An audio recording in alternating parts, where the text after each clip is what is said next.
Kit Lin floor is cold against Daniel Lin's knees, and he doesn't understand why he's kneeling here at all. His mother, Helen, has lost 30 pounds in 8 weeks. He noticed that the moment he walked through the door. But it's not her transformation that has dropped him to the marble tiles of his Palo Alto mansion. It's the laughter echoing from somewhere upstairs. His children's laughter.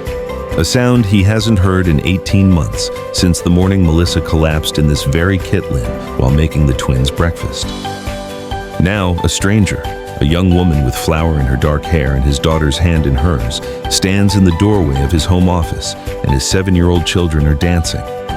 Not just moving, but dancing to Fleetwood Mac, Melissa's favorite, the music he'd forbidden because it hurt too much to hear.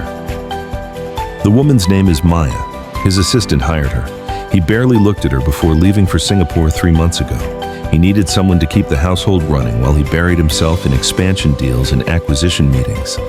Anything to avoid coming home to this mausoleum of grief where his children had stopped speaking and his mother had stopped living. But something has shifted in his absence. Something his sister Catherine called chaos and neglect when she sent him the nanny cam footage that brought him home early. Something that looks like Emma arranging her uneaten dinner into elaborate patterns while Maya photographs them. Something that sounds like Ethan building towers from dishes and books and shoes, structures that span entire rooms. Stay with us to discover how one woman's unconventional approach transformed a household frozen in grief, and how a family learned to speak again without using words at all. Daniel Lin's leather shoes click against marble as he walks through rooms that echo. The Palo Alto mansion, 15,000 square feet of minimalist perfection, has become a museum where nothing is allowed to change, especially not the silence. He finds his mother in the Kit Lin, standing at the island where Melissa used to make Saturday morning pancakes. Helen doesn't look up. She's folding takeout menus into smaller and smaller squares, a habit she's developed over the past 18 months. Her bathrobe, gray and shapeless, swallows her frame. Not that there's much frame left to swallow. She's gained 40 pounds since the funeral. Daniel has counted. The children? He asks. Helen's hand still. Living room. He doesn't want to go to the living room. He wants to return to his office, to the acquisition spreadsheets waiting on his laptop, to the Singapore expansion that gives him 16 hours a day of not thinking about anything except market penetration and quarterly projections. Work is logical. Work can be solved, but his flight leaves in 3 hours, and even he knows a father should say goodbye. Emma and Ethan sit on separate couches, 7 years old, twins, identical grief, expressed through opposite stillness. Emma arranges crayons by color on the coffee table, red, orange, yellow, green, blue, violet, then scatters them and begins again. Ethan stares at the window, at the garden where Melissa planted roses that no one tends anymore. Brown petals litter the ground like shed skin. "I'm leaving for Singapore," Daniel says. The words land nowhere. 3 months this time, maybe 4. Emma's hands pause over the crayons. That's all. No eye contact, no sign she's heard. He crouches beside her, forcing himself into her field of vision. "The psychologist said you need to try, Emma. Just one word. Can you do that for Daddy?" Her fingers close around a blue crayon. She snaps it in half. Daniel stands too quickly, his knees protesting. 37, and he moves like a man twice his age. Joints stiff from sitting, from not sleeping, from carrying tension in every muscle. "Mom, I've left instructions with my assistant. She's hiring someone to help. You said you couldn't manage anymore." Helen finally looks at him. Her eyes are red-rimmed, perpetually so. "I'm sorry." "Don't." He can't hear her apologize again. Can't stand the way she treats survival as a failure. "Just try to eat real food. Please." The Kit Lin counter tells a different story. Empty containers from every restaurant within delivery range. Thai, Chinese, Italian. The trash overflows with evidence of her nightly routine. Order, eat alone in her room, sleep until the children's silence wakes her. His phone buzzes. The car is waiting. "Daniel." Helen's voice cracks. "They need you here. They need a functioning household." He's already backing toward the door, already calculating drive time to SFO, already escaping. "I'm building the company's value, for them, for their future." It's a script he's perfected. If he says it enough, it might become true. At the door, he turns back. Emma has resumed her crayon arrangement. Ethan hasn't moved. Neither child looks at him. They haven't looked at him, really looked, since the morning they learned their mother would never come home. The silence follows him to the car. It fills the spaces between spreadsheets on the plane. It waits for him in hotel rooms across the Pacific. It's the one thing his money and control and 16-hour workdays cannot fix. So he runs. Maya Reyes arrives as the sun sets, casting the mansion in amber light that makes it look almost warm. Almost. Her worn backpack feels wrong against the pristine stone steps. Everything about this place feels wrong. Too big, too perfect, too carefully arranged to hide whatever's broken underneath. The door opens before she knocks. A woman in a gray bathrobe stares at her without recognition. Yes? I'm Maya. Mr. Lin's assistant sent me? Something flickers across the woman's face. Relief, maybe. Or resignation. I'm Helen, the children's grandmother. She doesn't move from the doorway. Maya waits. She's good at waiting. Hospice taught her that. Finally, Helen steps aside. He left a binder, instructions, schedules. Everything is organized. The entry hall opens into a living room where two small figures sit motionless. The girl arranges objects on a table. Stones this time, not crayons. The boy builds a tower from books, each volume carefully balanced. Neither child acknowledges the adult's presence. Helen hands Maya a 3-inch binder, edges sharp enough to cut. Dietary restrictions, sleep schedules, emergency contacts. He's very specific about routines. Maya sets the binder on the entry table without opening it. What are their names? Emma, Ethan. And they haven't spoken since their mother died. Helen's face crumples. She pulls the bathrobe tighter. I don't know what to do anymore. Everyone says I should know what to do. In the living room, Ethan's tower topples. He sweeps the remaining books to the floor with one violent motion, then sits perfectly still, watching for Maya's reaction. Maya removes her shoes. She crosses to where the books lie scattered and sits on the floor beside them. Not touching the child, not speaking, just being present while the silence settles around them like dust.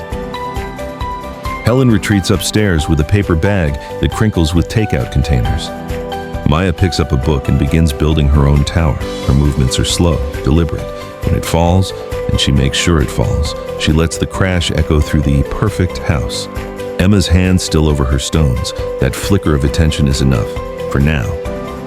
Maya wakes Thursday to silence so complete it feels textured, something she could press her hands against. The mansion holds its breath around her. In hospice work, she learned to distinguish between kinds of quiet, the peace that comes before death, the shock that follows it, the emptiness that stretches after.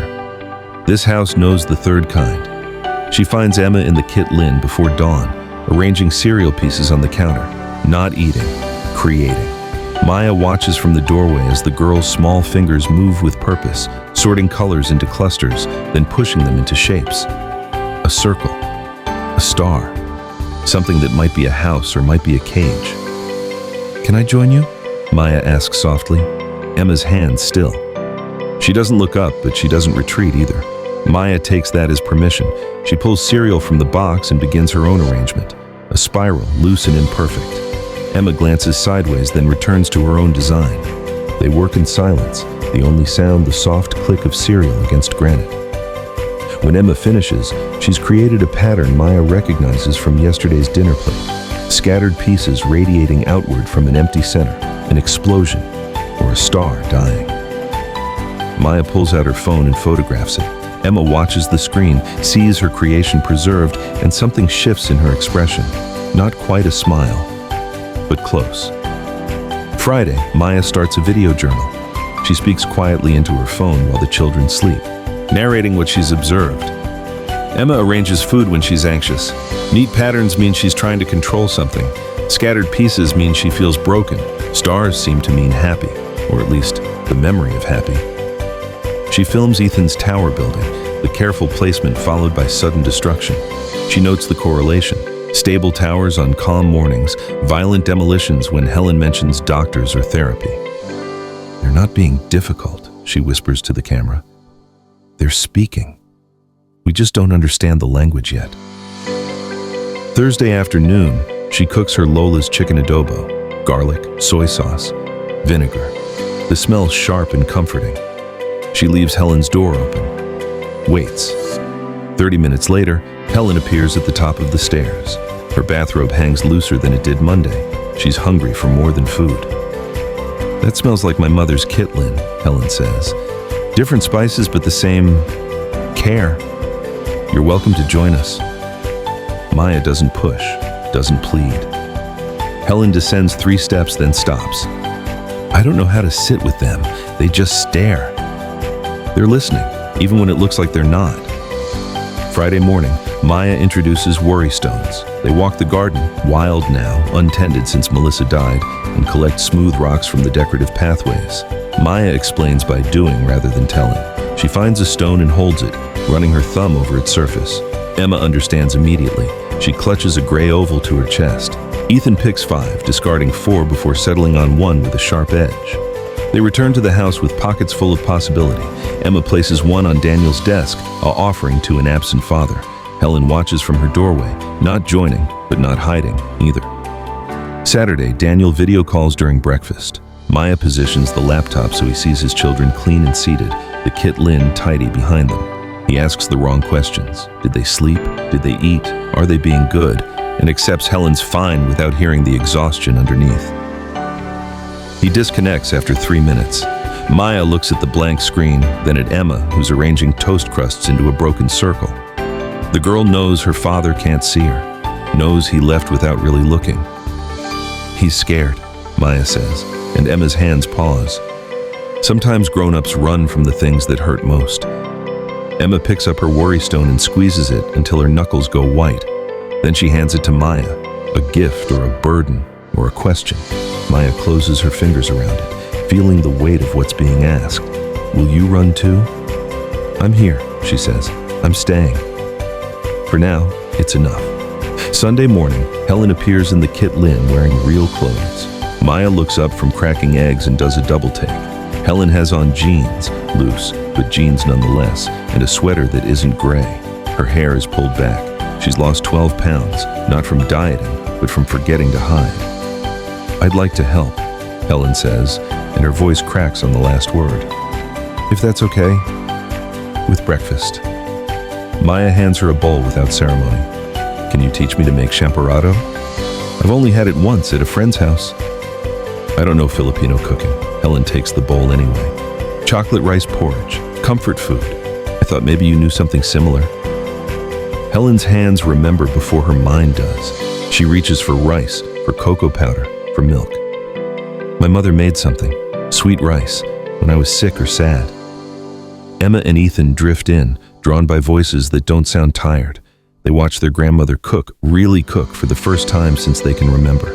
Ethan reaches for a bowl to help stir. His grip is too tight. The bowl slips and shatters.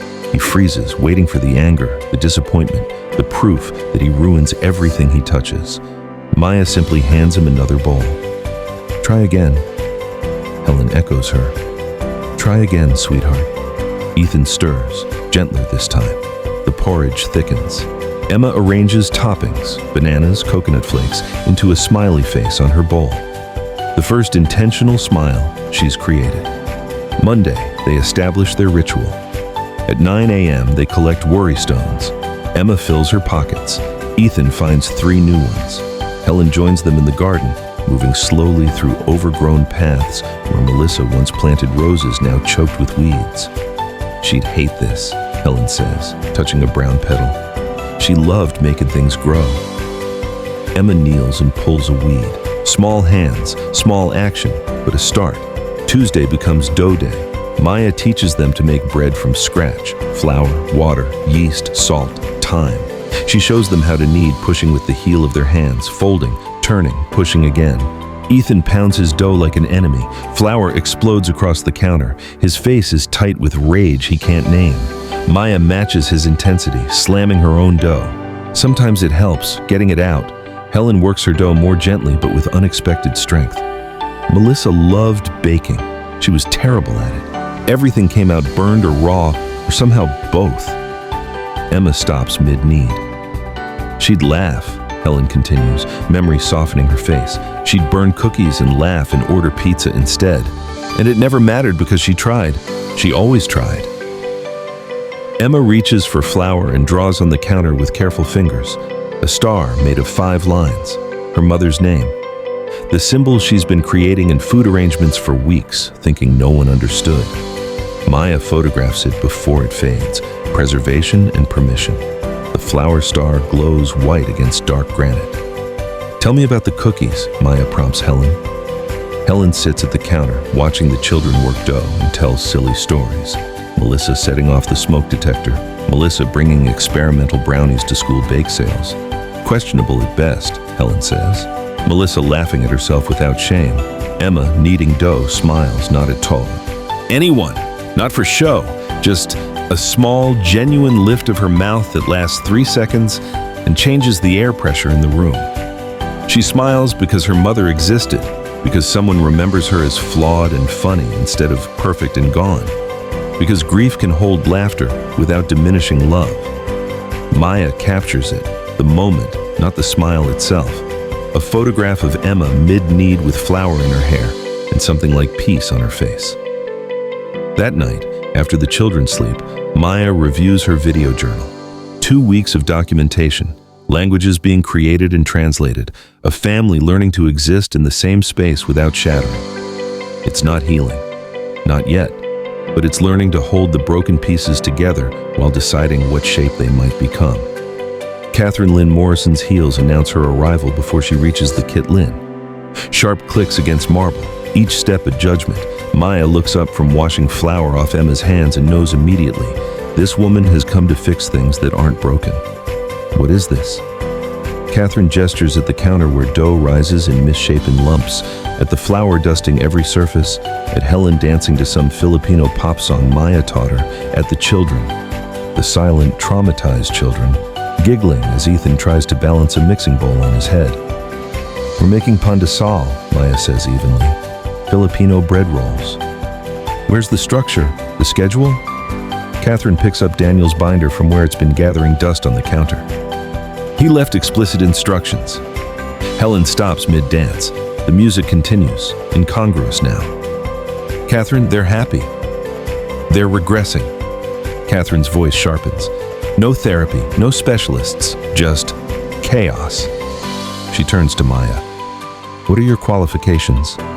I'm a hospice aide. Hospice.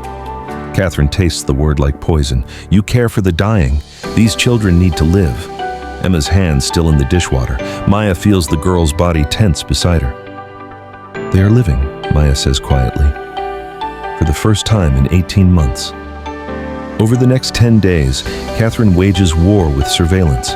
She appears unannounced during dance parties, films Helen teaching the children to make dumplings, documents every deviation from Daniel's carefully structured schedule. She calls child psychologists, lawyers, anyone who might confirm what she already believes. This household is failing. Friday afternoon, she corners Helen in the garden where they're collecting stones. You've lost too much weight too quickly. That's concerning. Catherine's concern sounds like accusation. And these activities, children in crisis need professional intervention, not TikTok dances. Helen straightens, dirt under her fingernails, sun on her face. I was dying in my room, now I'm living in my life. You're enabling their silence. I'm honoring their grief. Catherine makes her call Sunday evening, not to family services, not yet, but to Daniel. Sends carefully edited footage, mess without context, chaos without the laughter underneath, Helen's weight loss framed as instability, Maya's unconventional methods stripped of their effectiveness. Your mother needs help. Your children need real therapy. And this woman is unqualified to care for goldfish, let alone traumatized children. Daniel cancels his Monday morning meeting, books an emergency flight, arrives home Monday evening to find his mother has lost 30 pounds and looks alive, to see his children run to embrace Maya, actually embrace, and realizes his sister might be wrong. But about what exactly? He retreats to his office and does what he does best, analyzes data. 6 weeks of unedited nanny cam footage plays across his screens.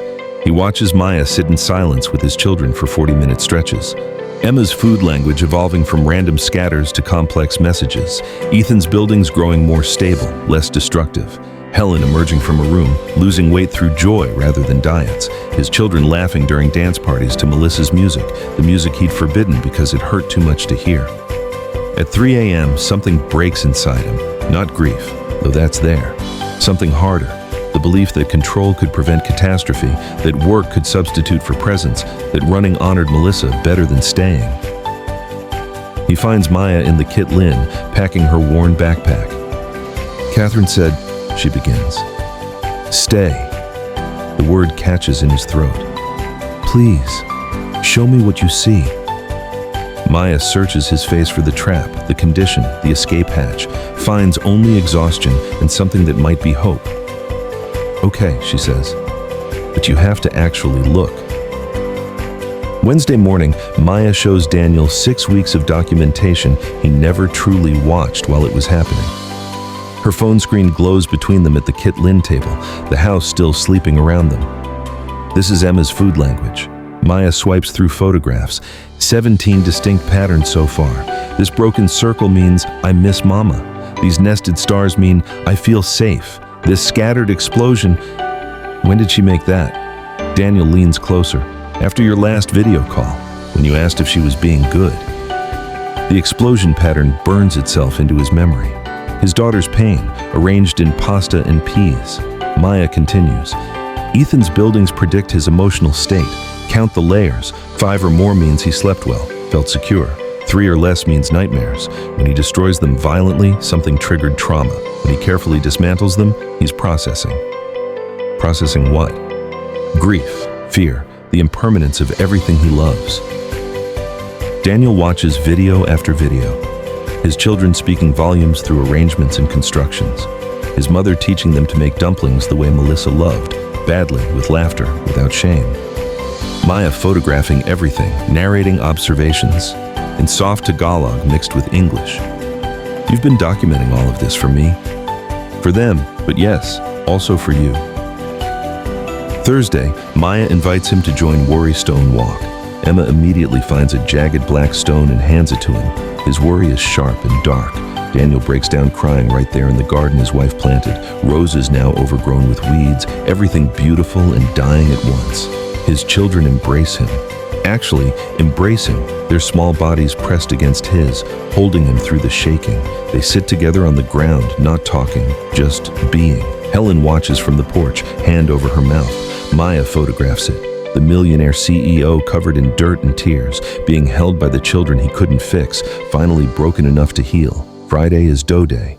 Daniel puts on an apron that belonged to Melissa. Emma hands him dough. He pounds it with 18 months of suppressed rage while his children witness him without judgment. Flour explodes across the counter. His perfect control shatters like Ethan's towers. She died, he gasps between strikes. I couldn't stop it. I built the company bigger and it didn't bring her back. I worked 16-hour days and she was still gone. I gave you everything except you. Helen finishes softly. Emma shapes her dough into a star. Melissa's symbol. But then she adds another shape beside it. A house. Her signs for mama and home placed together. Home isn't a place, Maya translates what Emma's hands are saying. It's people who stay. Daniel looks at his daughter, really looks, and understands. She's not asking him to replace Melissa. She's asking him to be present for whoever they're all becoming. That night, after the children sleep, Daniel finds Maya in the guest house reviewing footage. Teach me, he says. All of it. Emma's signs, Ethan's patterns, how to read what they're actually saying. It'll take time. I have time now. He means it. I'm not leaving again. Maya studies him. This man who built empires while his family crumbled, now willing to learn his daughter's invented language one sign at a time. Okay, she says. We start tomorrow. But Daniel, they're not projects to fix. They're people learning to exist after losing someone they loved completely. I know. His voice breaks.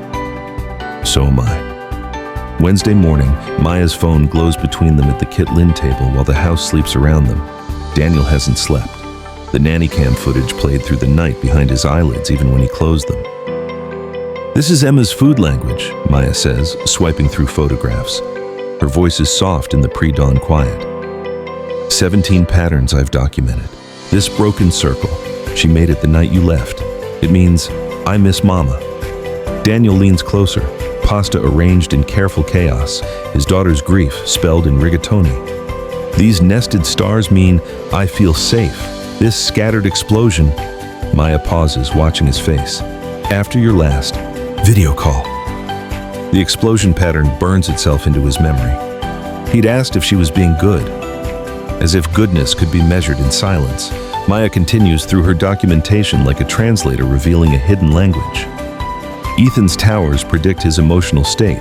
Count the layers. 5 or more means security, 3 or less means nightmares. Violent destruction signals triggered trauma. Careful dismantling means processing. Processing what? Daniel's voice cracks. Everything. The impermanence of what he loves. The fact that building can't prevent breaking. Video after video. His children speaking volumes through objects. Helen teaching dumplings the way Melissa loved, badly, with laughter. Maya narrating observations in gentle Tagalog mixed with English, documenting everything like evidence for a trial Daniel hadn't known was coming. You did this for me, for them, but also for you, so you could see. Thursday, Maya invites him to join Worrystone Walk. The garden sprawls wild around them, roses overtaken by weeds, everything Melissa planted now struggling without her. Emma finds a jagged black stone immediately. She presses it into his palm without looking at him. Your worry is sharp and dark, she's saying. I can see it. Daniel breaks, just breaks. Right there among the dying roses, the perfectly controlled CEO dissolving into ugly tears while his daughter watches with those old sad eyes. Emma and Ethan move toward him as one, small bodies pressing close, holding him while he shakes apart. They smell like flour and sleep and something indefinably theirs. Helen watches from the porch, hand over her mouth. Maya doesn't photograph this. Some moments are too sacred to capture, but she stays close, bearing witness. Friday is dough day. Daniel puts on Melissa's apron, the one that says, I followed my heart and it led to the fridge, in fading letters. Emma hands him dough without ceremony. He pounds it, 18 months of grief compressed into each strike. The children watch him unleash everything he's kept locked behind spreadsheets and acquisition deals. Flour explodes across the counter, across his face, his carefully pressed shirt. She died, he gasps between strikes, and I couldn't stop it. I built the company bigger, but she didn't come back. I worked 16 hours a day and she stayed gone. I gave you everything except you.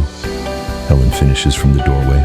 Emma shapes her dough into a star, Melissa's symbol, then adds another shape beside it, a house. 2 signs together meaning something Daniel is only beginning to understand. Home isn't where someone died. Maya translates what Emma's hands are saying. It's where people choose to stay. That night, Daniel finds Maya reviewing footage in the guest house. Teach me everything, he says. All of it. Every sign, every pattern, how to read what they're saying. It'll take time. I have time now. He means it down to his bones. I'm not leaving again. Maya studies him, this man who built empires while his family crumbled, now willing to learn his daughter's invented language one gesture at a time. Okay, but Daniel? They're not problems to solve. They're people learning to exist after catastrophic loss. I know. His voice breaks clean through. So am I. Saturday morning, Maya and Daniel sit cross-legged on the living room floor with paper and markers spread between them like archaeological tools for excavating meaning. 53 signs, Maya says, sketching the first one. Emma created them by combining ASL from a library book, ballet movements from Melissa's dance videos, and pure invention. Daniel watches her hands trace the sign for love, palms forming a house shape. When did she start teaching Ethan? Week 2? He picked it up faster than I did. Kinesthetic learner. They work through the vocabulary. Sad is rain fingers. Scared is hands clutching air. Mama is touching heart then sky, a gesture so achingly perfect Daniel has to look away. You see the sophistication? Maya's voice is gentle but insistent. She didn't lose language. She created a new one because English failed her. What do you say when your mother dies in your arms and you're 5 years old? Nothing, Daniel realizes. There are no words for that. Sunday, he asks Emma to teach him directly. She hesitates, hands frozen mid-sign. Will you stay to learn, her stillness asks, or leave again like always? I promise, he says, and signs home, the way Maya taught him, hands forming walls and roof. I'm working from here now. Something shifts in Emma's face, not quite trust, but possibility. Monday through Wednesday, breakfast becomes language lessons. One sign each morning, taught with the solemnity of a sacred ritual.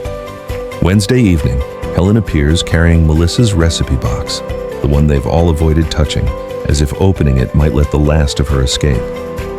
I thought we could cook her favorite meal together, Helen says quietly. Sunday roast, the kind she always burned.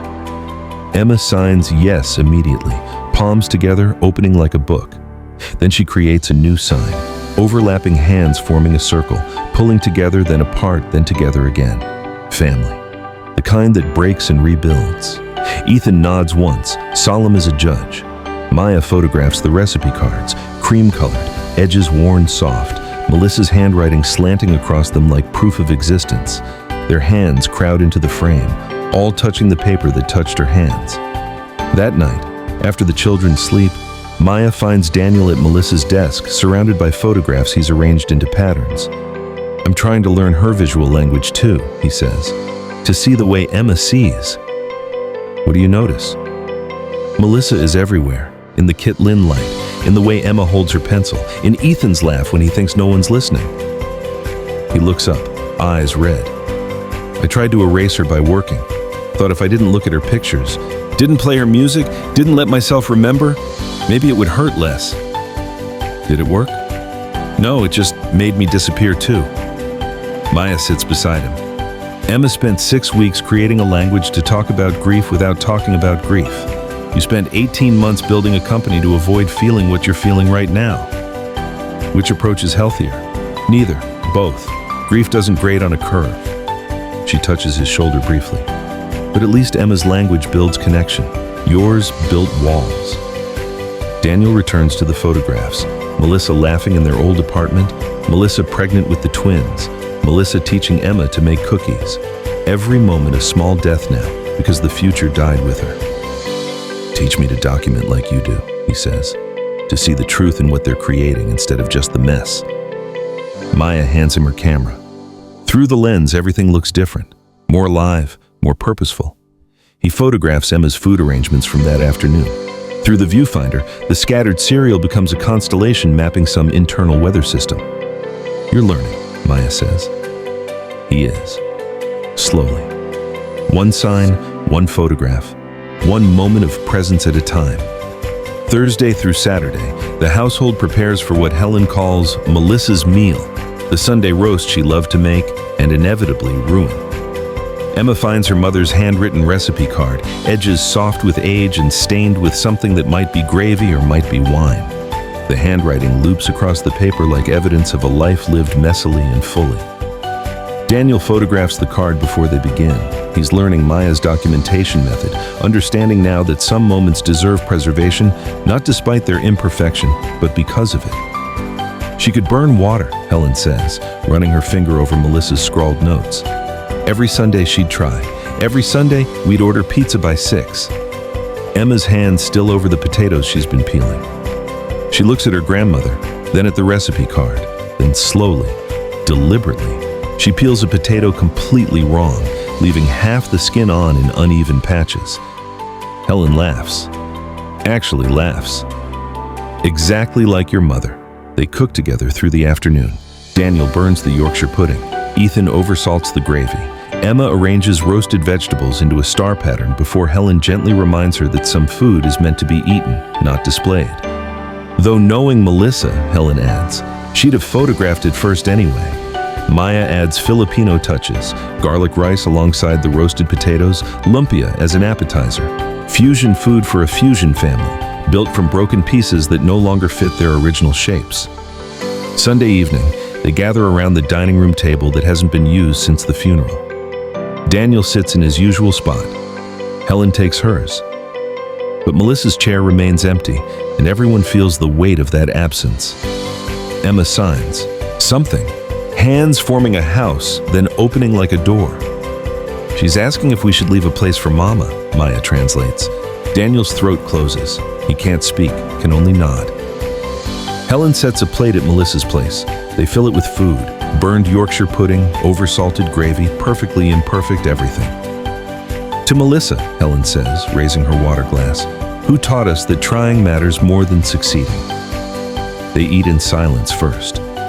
Not the hollow silence of absence, but the comfortable quiet of people who've learned to communicate through presence rather than words. Emma arranges her peas into small constellations.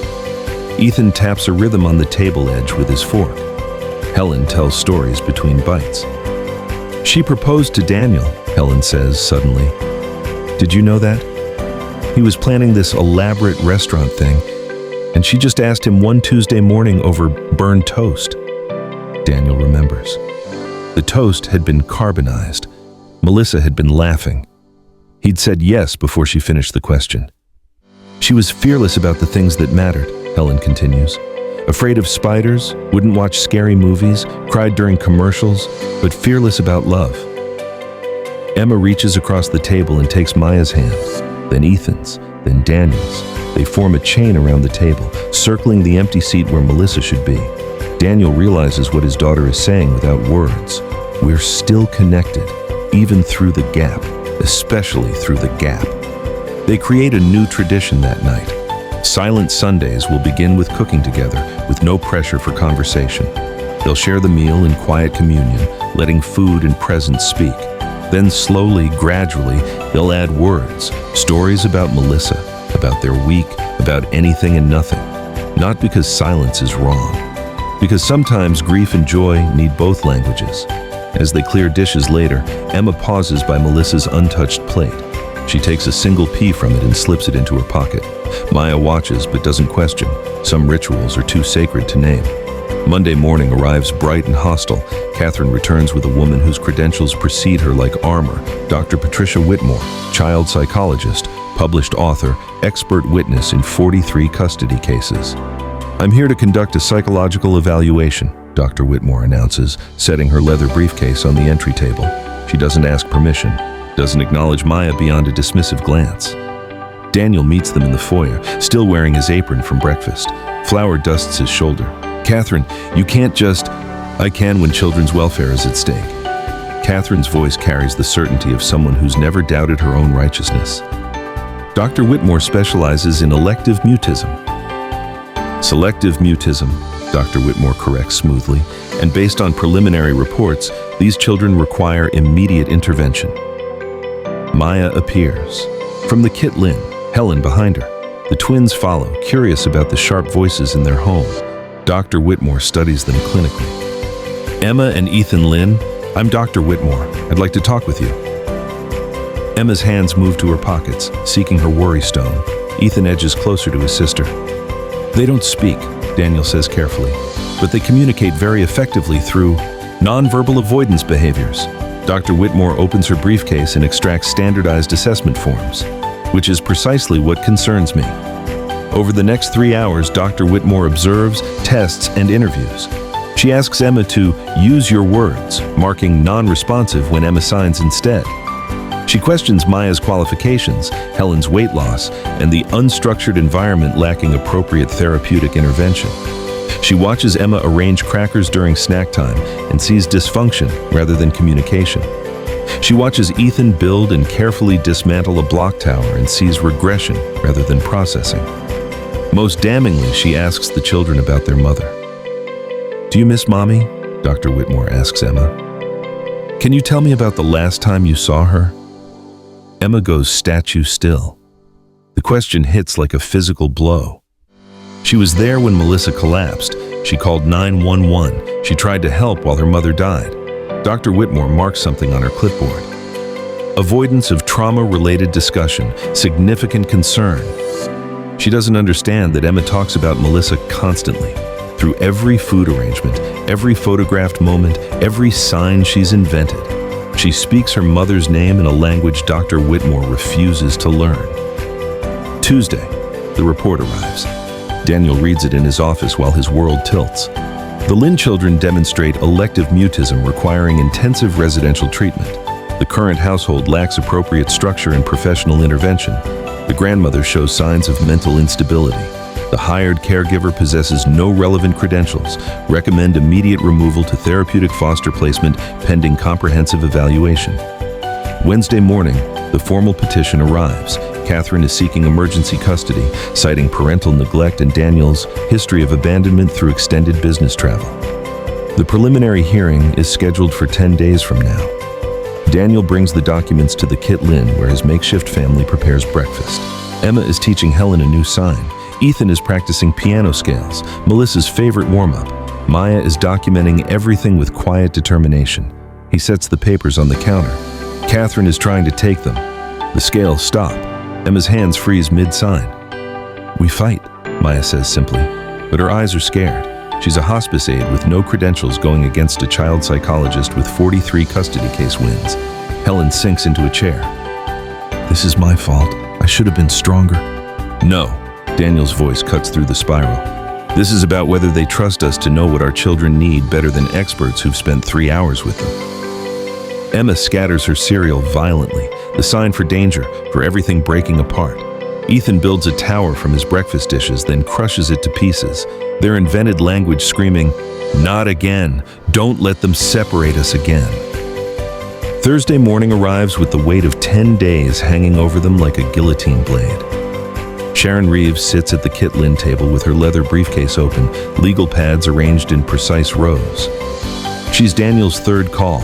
The first 2 attorneys took one look at the case and declined.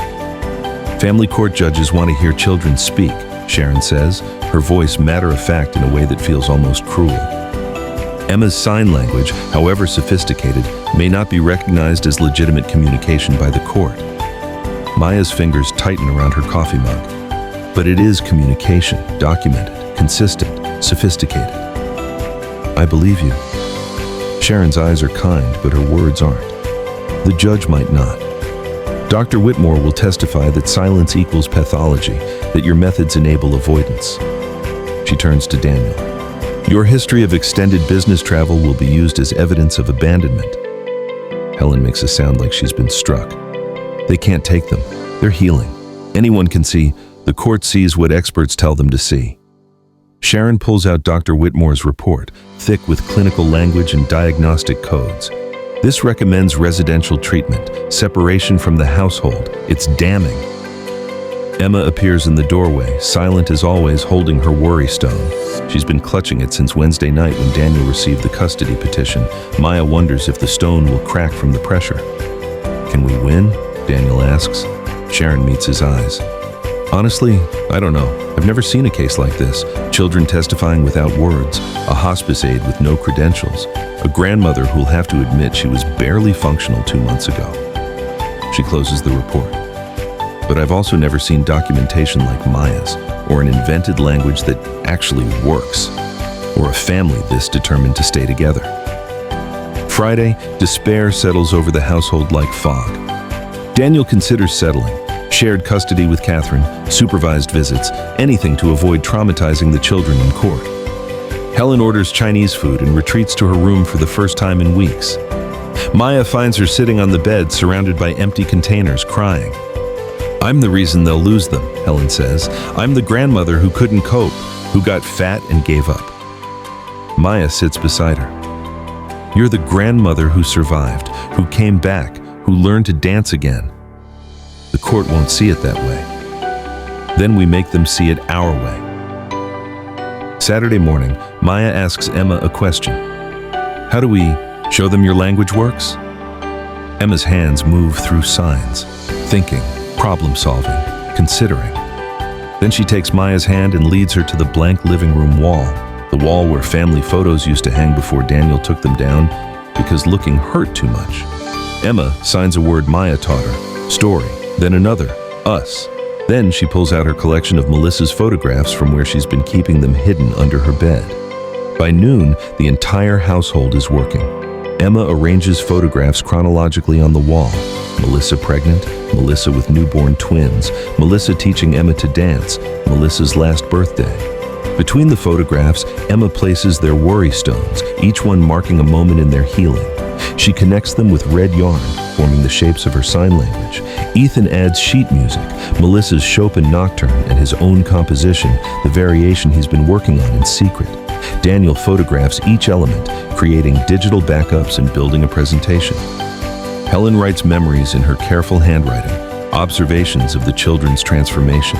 Maya contributes her video journal, narrating the footage in English now instead of Tagalog. By evening, the installation spans the entire wall. A visual testimony of a family learning to speak again without words. Sharon arrives Sunday to review their materials. She stands before the wall for 10 minutes without speaking. Finally, this is either going to save you or destroy you. There's no middle ground. Good, Daniel says. We're done with middle ground. Sunday, they work until their hands ache. Daniel prints photographs, backing each with notes explaining the context, when, where, what Emma was feeling when she arranged that particular food pattern. Helen types her observations, years of silent watching finally given voice. The day Emma first smiled, the morning Ethan built a tower that didn't fall, the afternoon they played Melissa's music without crying. Maya organizes her video journal into themes, communication evolution, trust building, moments of joy. She narrates each section professionally now, explaining her methodology, citing her hospice training in nonverbal communication, making her unconventional approach sound like intentional therapeutic choice rather than intuitive response. Ethan plays his composition for them. Melissa's Nocturne woven through with his own melodies, grief transforming into something neither fully sad nor fully happy, but honest. He's been practicing in the early mornings when he thought no one was listening. They've all been listening. Monday, Sharon returns with harsh realities. Dr. Whitmore will testify as Catherine's expert witness. She'll argue that elective mutism requires intensive intervention, that your household lacks appropriate structure, that Maya's methods are unproven and potentially harmful. How do we counter that? Daniel asks. With evidence, with Emma's language, documented and decoded, with Ethan's tower patterns analyzed, with proof that they're not regressing, they're processing trauma in their own timeline. Sharon photographs the installation from multiple angles. The judge will allow the children to present testimony in their chosen communication method, but only if she can understand what they're saying. You'll need to translate, in real time, in front of a courtroom. Maya's stomach drops. What if I get it wrong? Then we lose. Sharon doesn't soften it. Everything depends on you being able to interpret Emma's language accurately, under pressure, with Catherine's attorney challenging every translation. That night, Maya reviews every sign Emma's created, drilling herself like a student before finals. Daniel quizzes her. Helen checks her work. By midnight, Maya's eyes burn and her hands shake. Tuesday night before court, Daniel gathers them in the living room. They sit before the installation, their testimony, their truth, their family spelled out in photographs and stones and music. I'm sorry, Daniel says, for leaving, for believing work mattered more than presence, for being so afraid of grief that I abandoned you to yours. Helen's turn. I'm sorry for disappearing into food and fear, for forgetting you needed a grandmother who could stand up. Maya opens her mouth to apologize for not being enough, for lacking credentials, for everything she isn't. Emma stops her with a sign. Two hands forming a house, then opening like doors. You are exactly enough. Ethan plays 3 notes on the coffee table, the rhythm that means family. They sleep that night in the living room, surrounded by evidence of their healing, like soldiers before battle finding comfort in proximity. Maya lies awake watching the installation in moonlight, memorizing every element, every connection, every piece of the story they need to tell. Because tomorrow, silence must speak loud enough to be heard by those who've forgotten how to listen. Wednesday morning arrives with the weight of judgment. The family court building stands gray and institutional, designed to strip away everything warm about the concept of family. Daniel parks in a visitor spot, hands steady on the wheel until the engine dies. Then they shake. Emma and Ethan wear their Sunday clothes. Emma in a navy dress that was Melissa's favorite. Ethan in slacks and a button-down that makes him look smaller somehow. They clutch their worry stones like talismans against what's coming. Catherine waits inside with Dr. Whitmore and an attorney whose suit costs more than Maya earns in 6 months. They radiate confidence, certainty, the unshakable belief that they're saving these children from chaos masquerading as healing. Judge Maria Santos enters at precisely 9 a.m. She's 63, gray hair pulled back severely, reading glasses perched on her nose. Her face reveals nothing as she reviews the case file, Catherine's petition, Dr. Whitmore's damning report, Daniel's counterfiling with its unconventional evidence. Catherine's attorney opens with practiced precision. He presents Daniel's 18-month absence, Helen's mental health struggles, Maya's lack of credentials. Each point lands like a hammer blow. He calls Dr. Whitmore to testify. The Lynn children demonstrate classic elective mutism requiring intensive therapeutic intervention, Dr. Whitmore says, her voice clinical and certain. The current environment enables avoidance behaviors rather than addressing underlying trauma. My assessment indicates these children need residential treatment in a structured facility with trained professionals. Sharon cross-examines carefully. How long did you spend with the children, Dr. Whitmore? 3 hours of comprehensive evaluation. And in those 3 hours, did you attempt to learn their communication methods? Dr. Whitmore's jaw tightens. I conducted standardized assessments appropriate for their age and condition. That's not what I asked. Did you learn the sign language Emma created? Invented gestures are not legitimate communication. They represent avoidance of speech. Sharon lets that answer hang in the air before requesting the judge allow the children to present testimony in their chosen method. Catherine's attorney objects. Drawings and gestures aren't testimony. They're evidence of dysfunction. Judge Santos removes her glasses slowly. I'll allow it, but I must be able to understand what they're communicating. Court officers wheel in the installation. For 40 minutes, the courtroom sits in profound silence as Emma guides Judge Santos through their wall. Her hands move through signs Maya translates in real time, under oath, with Catherine's attorney challenging every interpretation. Emma signs the story of her mother's death, hands forming the star that means Melissa, then scattering like explosion, then gathering into broken circles. She shows the months of emptiness through increasingly chaotic food patterns preserved in Maya's photographs. Then the shift. Maya's arrival marked by the first nested star, the first pattern that held together. Ethan doesn't sign. He approaches the portable keyboard the court provided and plays his composition. Melissa's nocturne woven through with his own grief, his own hope, his own transformation of rage into something beautiful. The music fills the sterile courtroom until even Catherine's attorney looks uncomfortable.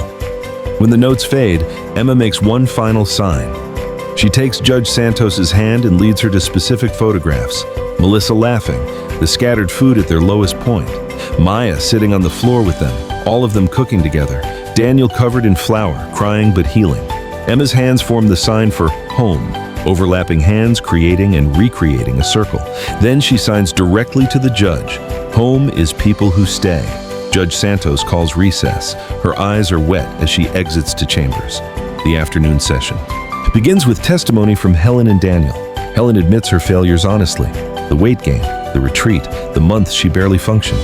But she also describes her emergence, the weight lost through joy rather than despair, learning to live again alongside the children's healing. They didn't need me to be perfect, Helen says quietly. They needed me to be present. Maya taught me the difference. Daniel's testimony is harder.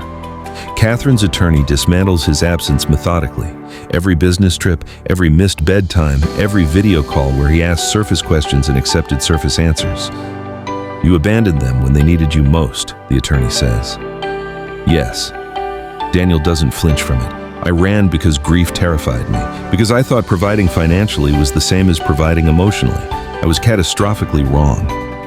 And now you expect this court to believe you've changed in 8 weeks? I expect this court to ask my children if I've changed, not with words. They've created something more sophisticated than words.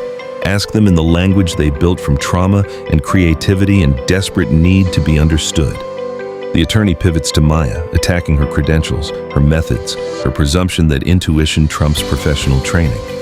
Maya holds steady under cross-examination, citing her hospice experience with nonverbal patients, explaining her documentation methodology, refusing to apologize for meeting the children where they were rather than demanding they meet her where experts wanted them. Ms. Reyes, are you claiming to know better than Dr. Whitmore, who has published extensively on childhood trauma? I'm claiming to know Emma and Ethan, specifically, individually, not as case studies, but as people who invented an entire language because English failed them when their mother died.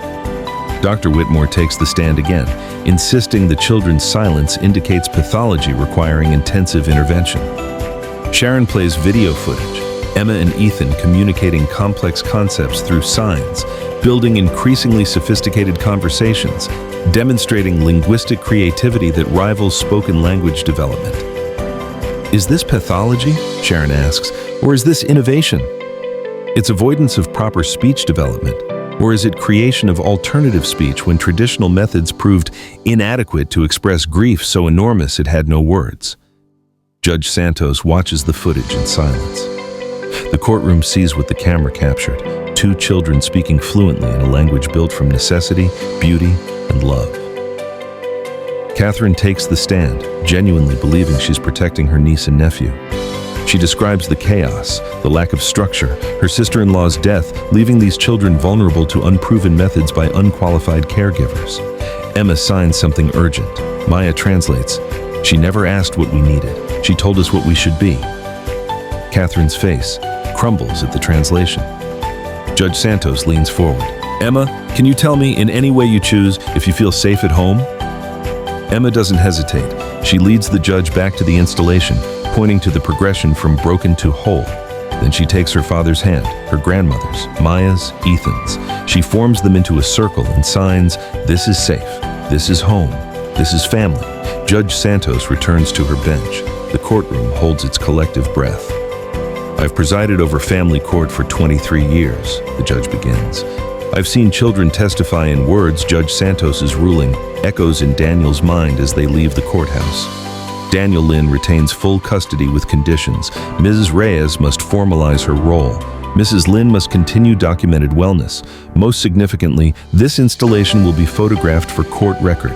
Communication cannot be defined solely by traditional speech."